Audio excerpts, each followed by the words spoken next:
Plum Pocket is the newest comic by Nate Garcia. This continues the adventures of the world of Alonzo Sneak. This came out in March of 2023. And this is another stellar comic by Nate Garcia.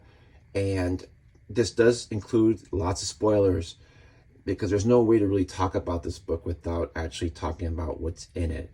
I actually did ask Nate if it was okay for me to do that, and he said yes. So don't feel bad. I don't feel bad about doing that. Anyway, let's talk about this book.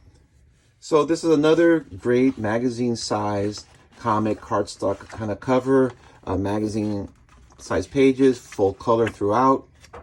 Really great work. I love how Nate is adding all these little touches, like here's the indicia, and here you have the barcode, and this is a lovely painting on the front cover. This is a really lovely painting on the back cover. This is from a scene in the book. I love these little clouds here because we've seen these clouds in previous Alonzo Sneak comics. Little doodle here. And when you open it up, I love the letters page. It's sort of like one of those letter pages where, is it all real? Is it all fake letters? Is it some of both? And then there's some of the ephemera that's here and here and here. This reminds me a lot of what Noam Van Sciver and Dan Klaus would do with their issues of 8-Ball. And I like to see that tradition continue. I just like the fact that Nate is always trying to find little things to do to make his comics more unique than they've been. So Plum Pocket is 3 stories. The first story is an Alonzo Sneak story, and it's a 1-pager, and it's just basically Alonzo's in bed, doom scrolling. And I really like this because he begins doom scrolling, and he's got this neutral look on his face. Then he laughs and he's smiling, and then he sees something else and he's got the neutral look.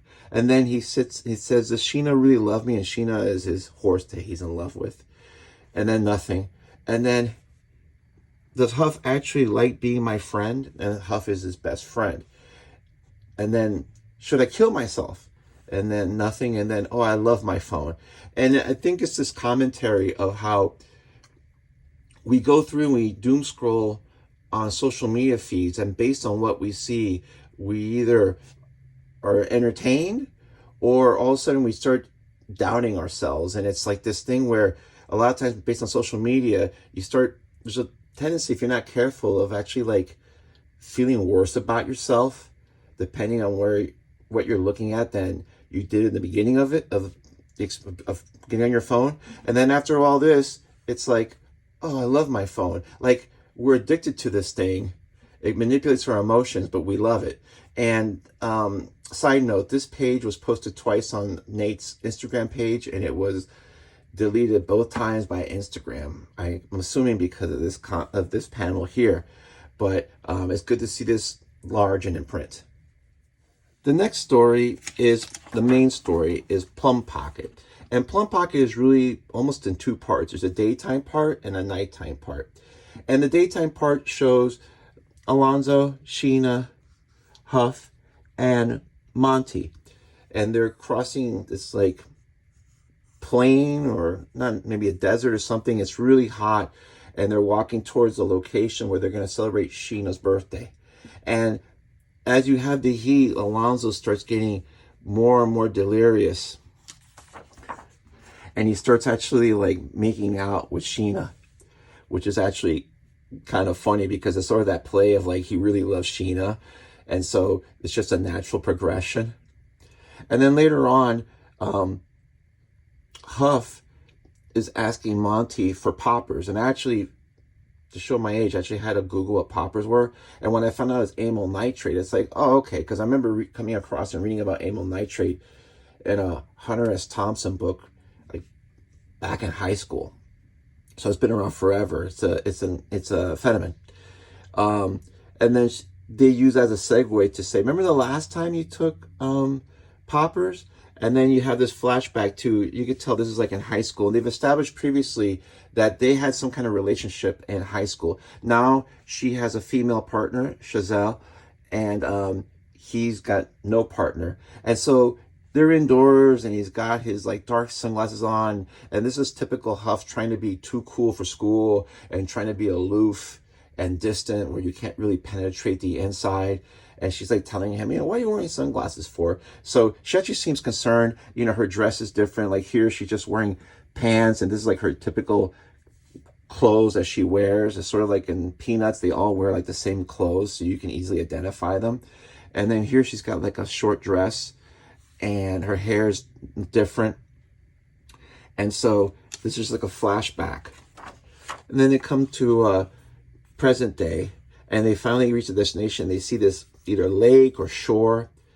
And I love this little sequence where Sheena sees the water, she gallops toward it, and Alonzo is shown suspended in air. Like she's ran so fast, like she ran out underneath him. And this reminds me of like something you would have seen like in a 90s Gendy Tartakovsky Nickelodeon cartoon like Dexter or something, where they show something really slow motion. They would show somebody at the apogee of their like height before they actually fall. I love this little silhouette of her jumping into the water and just cooling off.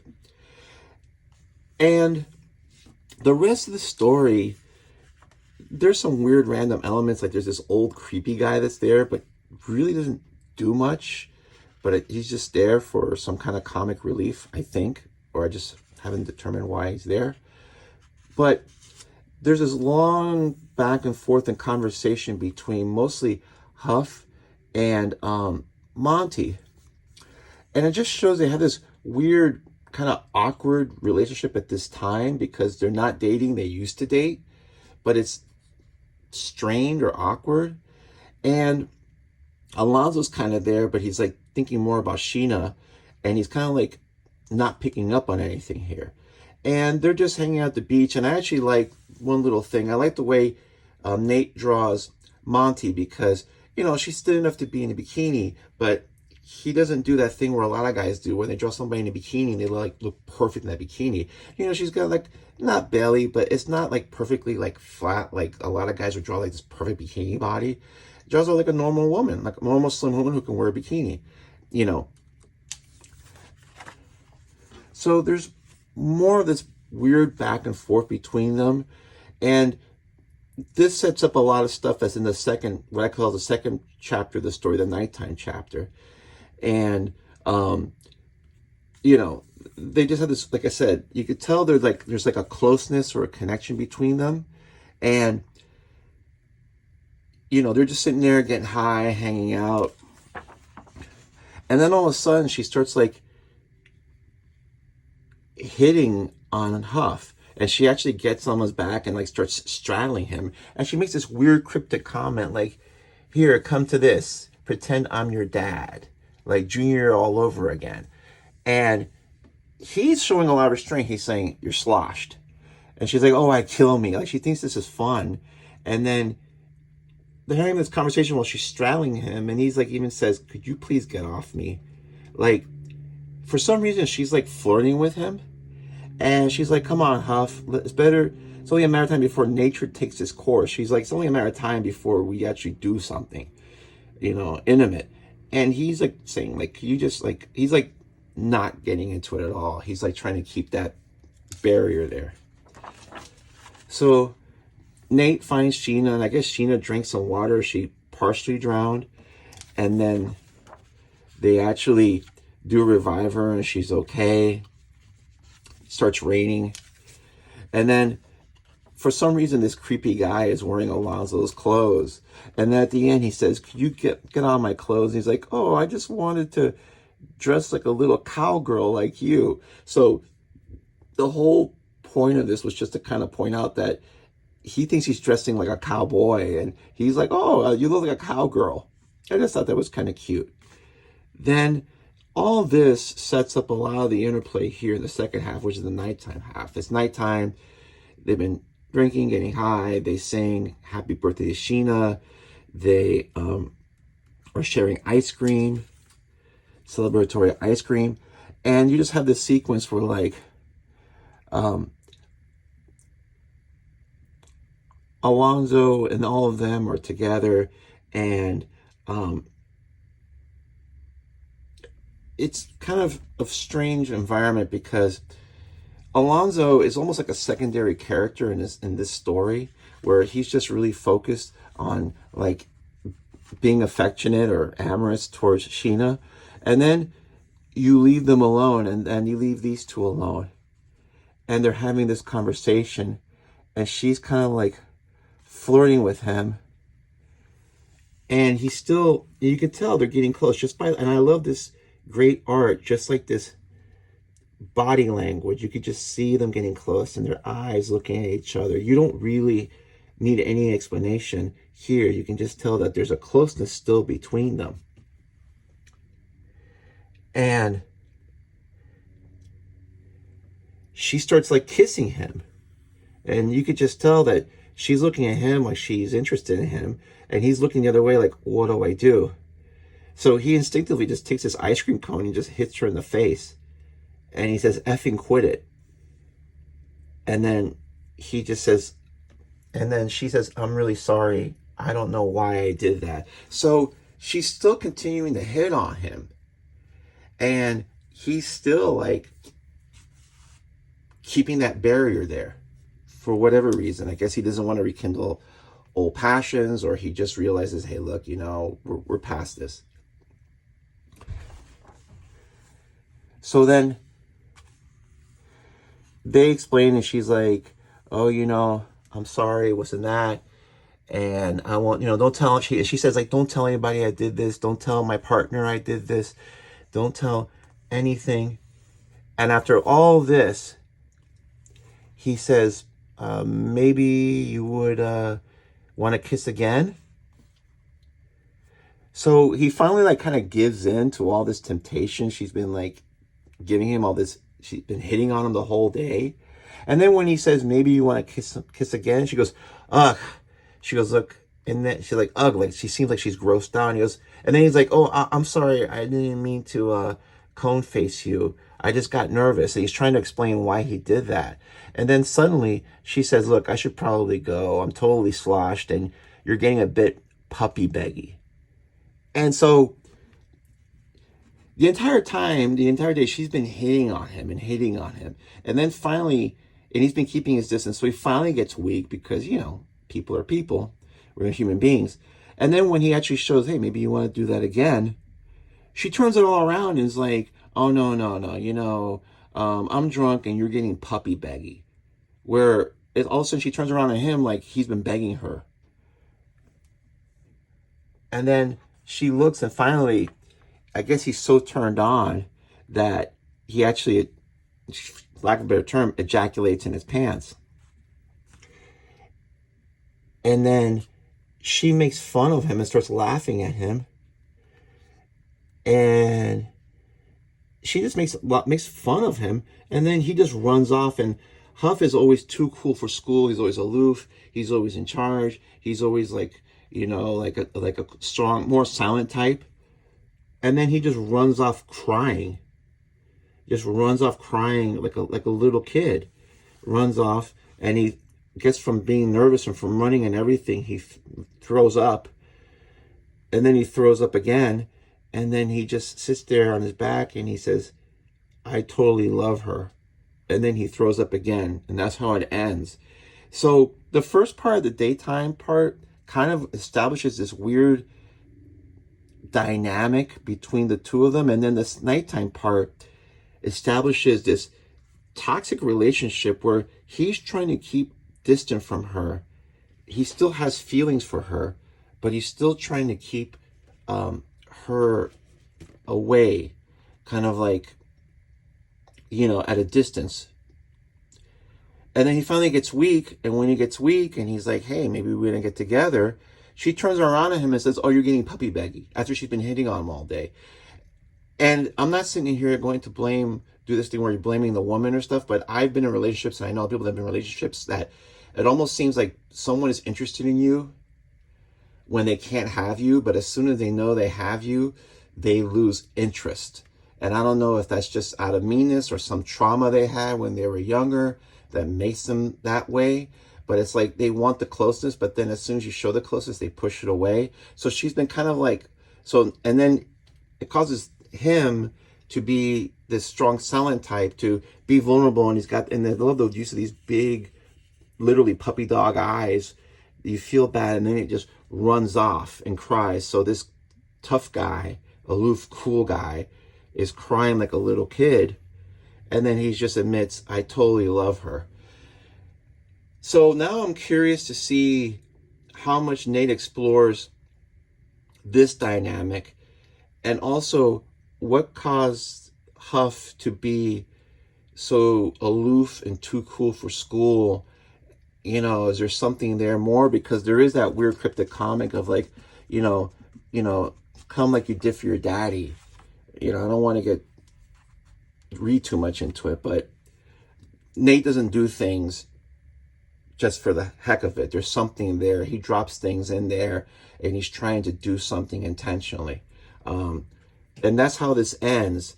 And so what we're having now is almost like Alonzo has been a side character in this story. It's really a Huff and Monty story, and it's becoming more of a deep dive, and maybe a future deep dive into Huff.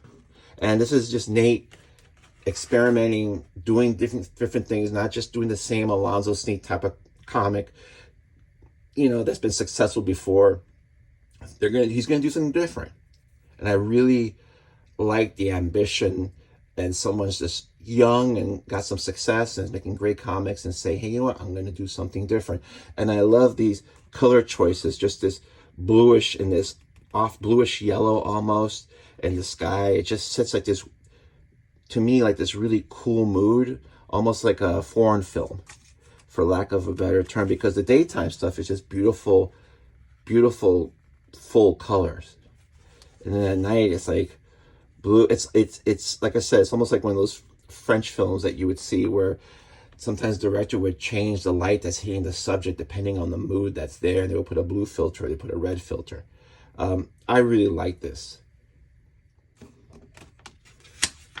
The third story is another Alonzo Sneak. And you notice the first story and the last story are Alonzo Sneak, but the second story isn't titled Alonzo Sneak, it's titled Plum Pocket. And to me, that's because it doesn't feature Alonzo as the main character. So this is just a 2-pager. They're in Halloween. And you have Monty and Chazelle, this is her partner, making out. They're hanging out at Big Mama's, which we've been there before. And then after a while, Huff just like, and it's funny because Huff is dressed like a woman. He's got a mini skirt on, he's got a wig on, and he's got like these fishnet stockings and heels. And he's watching them make out. It's almost like, I don't want to read too much into it, but it's almost like he's being made a cuckold. Because the two women who are partners, who are, they're an item, are making out. He's just sitting there watching them. He doesn't have a date. He's just sitting there watching them, and he's dressed like he's dressing like a woman. And you have to wonder if that's just a choice or is there something more there. And he's like, I'm gonna leave. And then it's just a story about, they talk about Sheena's teeth. And so she does actually go, the apple bobbing, and one of her teeth, she loses one of her teeth. And that's how it ends. So this might be like something that segues into a future story about her teeth or something. And that's really it. You have this beautiful 1-pager by Nate, and then you have a guest pinup by Simon Hanselman, who has a different drawing style, but really captures the vibe of these 4 characters. And it's sort of like Seinfeld. These are the 4 characters that everything revolves around. So that's it. It's a great book. As I said, I really enjoy the fact that Nate is not trying to do the same thing over and over again. There is a continuity, there is a history, and if you don't necessarily need to read all the previous issues to get it, but if you do read them, you'll get more insight, and everything is building upon the prior issue. Just really interesting work. I like it when someone is going to sit there and just do something different, kind of push themselves or just do a different type of storytelling. And I'm excited to see where some of these plot threads end up. So I believe, like I said, you can find this at Partners & Son, at Gutter Pop Comics. There are probably other stores that carry independent comics that still have copies. I would recommend this. Nate does not make bad comics. He really cares about this, and you can just tell this is just really good stuff, and I'm looking forward to more. And that's it.